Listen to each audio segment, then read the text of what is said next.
Warm greetings to you, and welcome back to Love and Life, the channel that shares knowledge for holistic self-development through great books. Today, I'd like to share a book that has profoundly influenced me, titled A Zero Waste Life, which means a life with no waste. This is a concept that represents a new way of living, one that does not squander resources, yet helps you gain more time, money, and energy, while quietly accumulating merit and doing good. Sounds wonderful, right? But what does living without trash actually mean, and how can we do it? In fact, around the world, a small number of people have already done it. For example, in one interview, a 25-year-old environmental science student at New York University shared that, influenced by this book in 2012, she began a zero-waste lifestyle, and after 4 years, her total trash fit into a single glass jar. In another case, a 35-year-old woman in China drew inspiration from the book, and after 5 years of living zero waste, saved the equivalent of over 1 billion Vietnamese dong. Zero waste does not mean we are forbidden to throw anything away. It means we radically reduce wastefulness, refuse to squander our life energy, and avoid burdening the earth. We aim not to produce trash that ends up in landfills or incinerators, but instead to ensure it is reused, recycled, or composted back into the soil. Choosing a zero-waste lifestyle is not only personal cultivation, it is also a way to spread goodwill to the world around us. If you watched my recent video on the classic Liao Fan's 4 Lessons about doing good and changing one's destiny, then you'll see that zero waste offers you another long-term path to do good, full of big value born from the smallest daily actions. Now, let's listen to the author's inspiring story. She is an Australian woman who achieved everything early. Anita entered university with near-perfect scores and graduated with distinction in rocket science, an extremely difficult field. She then became a rising scholar and, while still very young, a manager at a large engineering corporation. She earned more money than her parents had in their entire lives. With youth, status, and a high income, her career soared. Her personal life was the envy of many. Her own walk-in closet full of designer clothes, bags, and shoes, overseas vacations every year, and plenty of social prestige. It was the lifestyle countless people are chasing. But in 2014, she wrote, "I was sitting in the conference room, looking at my boss's boss, and the board, and I asked myself, is this all my life will be? In 10 or 15 years, will I just become them? If I stay on this path, I'll be more successful, more glamorous, yet never know what I truly like or what kind of life I truly want. My real dream is always 100 meters away, and that distance never shrinks." Have you ever asked yourself the same? In truth, every person will face at least 3 such moments of self-questioning in life. Fate gives us, roughly, 3 chances to change. Most people do not dare to change and let those chances pass. Anita chose courage. She stopped and sought the real meaning of her life. Yet the path of living true to oneself always carries trial. These trials do not come to block you, but to upgrade you into a stronger, deeper version of yourself. Her greatest challenge after resigning was that she and her husband had to live on a modest single income. They struggled with many monthly payments, eventually moving in with her mother-in-law, and Anita became, for a time, a homemaker. She once crumpled on a park bench and cried, "My God, why am I this desperate? Desperate because she now had to count every penny. Isn't this familiar to many of us at the supermarket, wishing we could shop without checking the price? We often feel we lack money and our desires are constrained. The irony is that while we feel short of money, our homes overflow with stuff. Closets stuffed with clothes. Do you know? Every day, millions of tons of trash are dumped worldwide. Plastic items produced decades ago still exist today, not yet decomposed. To make a single cotton t-shirt, you need about 2,720 liters of water, enough for one person to drink for roughly 3 years. In Australia alone, people throw away 1/5 of the food they buy each week. The fish we eat and the water we drink are entwined with the same water bodies polluted by our plastics. And that is only a small slice of the environmental crisis we face. We tend to think environmental responsibility is distant and unrelated to us. In reality, Mother Earth is silently bearing immense pain every day. That pain is present in our breath, in each cup of milk tea, in every delivery parcel and takeaway bag. This deep empathy for nature moved Anita to act, to help counter the immense impact of wasteful consumption. She returned to school to study health sciences, wrote a book, traveled the world with her husband, launched a website to share zero-waste living, and taught people how to build a lifestyle that is not only happier, but also protects the environment. Her story shows that zero waste is not about forcing yourself to pinch pennies, banning spending, or never throwing anything away. On the contrary, it allows us to walk a path of owning less, yet receiving more. Like Anita, life became fuller, and she could live true to herself, doing work aligned with her values. She says zero waste brought her peace far beyond expectation. If you want to change but don't know where to start, and if you feel a stirring to reconnect with nature and the universe, perhaps this is a good omen. It may be your invitation to build a gentle, peaceful lifestyle that supports your finances, frees your time, and sows good seeds for the world. Next, let's get practical. A 30-day plan to build the zero-waste habit and cut your trash by 80% while freeing time and money for what you love. The first 15 days focus on changing awareness, reflection, and action. This phase is crucial for shifting mindset so you can actually enjoy zero waste. First, give yourself time to reflect. Ask why you want to live with less waste. Your answer matters. It's a quiet pledge to choose a deliberate, awake way of living that knows what truly has meaning. Then, act. Start by inspecting your home trash. Why? The author writes, "That night, I opened the Pandora's box of woes. That was the trash bin. I pulled out plastic bottles, food containers, leftover takeout boxes, single-use coffee cups, napkins, plastic cutlery, plastic bags. We were throwing away resources and money. I began to sort recyclables, then got stuck. Does plastic wrap count? Even a rocket scientist can be flustered by her own trash. That's why we must dissect the bin. Not every day, but enough to truly see what we'd ignored. How many plastic bags do you toss daily? Each bag is used for about 15 minutes, yet can take 100 to 1,000 years to fully break down. They pollute soil and water and endanger animals. Or those convenient sanitized, disposable chopsticks, often made from fast-growing trees or low-grade recycled wood.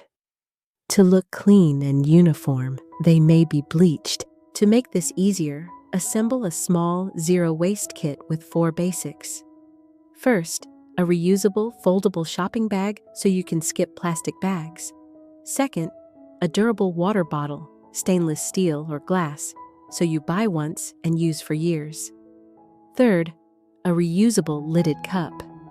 Even if you don't drink coffee daily, it can hold nuts or snacks on the go, which means no extra bag.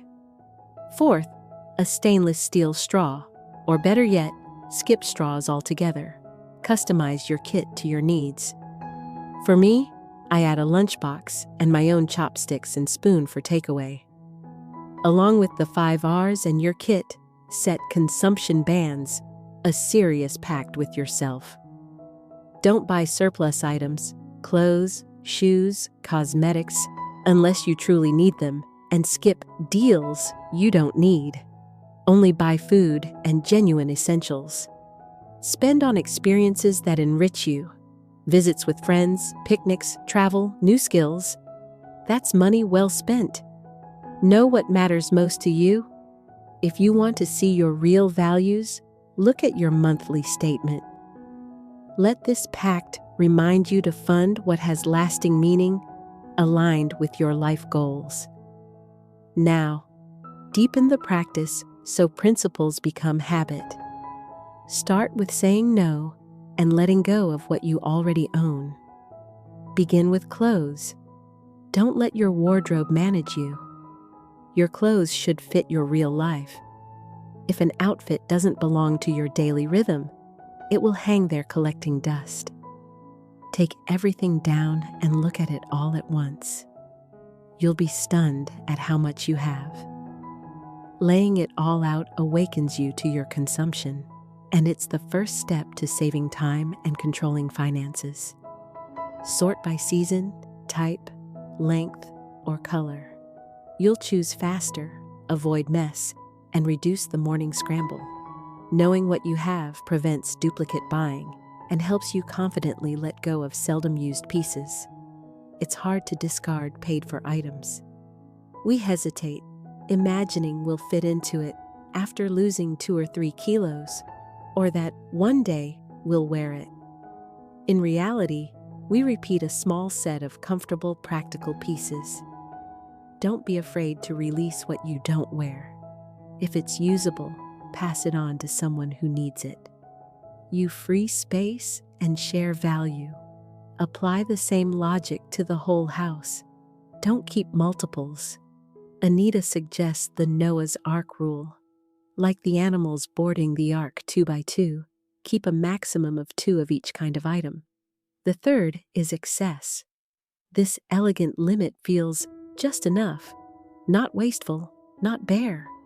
It curbs clutter and saves resources. When you intentionally tidy your space, you are also tidying your life. Letting go of a surplus item reflects growing discernment about value. Change is hard, so reduce gradually and move toward less waste step by step, rather than a sudden extreme purge. Next, try DIY to reduce new purchases. Beauty products, cleaning supplies, containers. Look at your vanity. How many items sit there? Marketing pushes buy one, get many samples, or miracle anti-aging claims that feed insecurity. But simpler skincare is often better. As for cleaning, many homes overflow with specialized chemicals. They may kill 99% of bacteria, but the hygiene hypothesis suggests our bodies need exposure to some microbes to develop immunity, especially children. Unless you're in a hospital, you don't need extreme disinfection. Live more harmoniously with nature.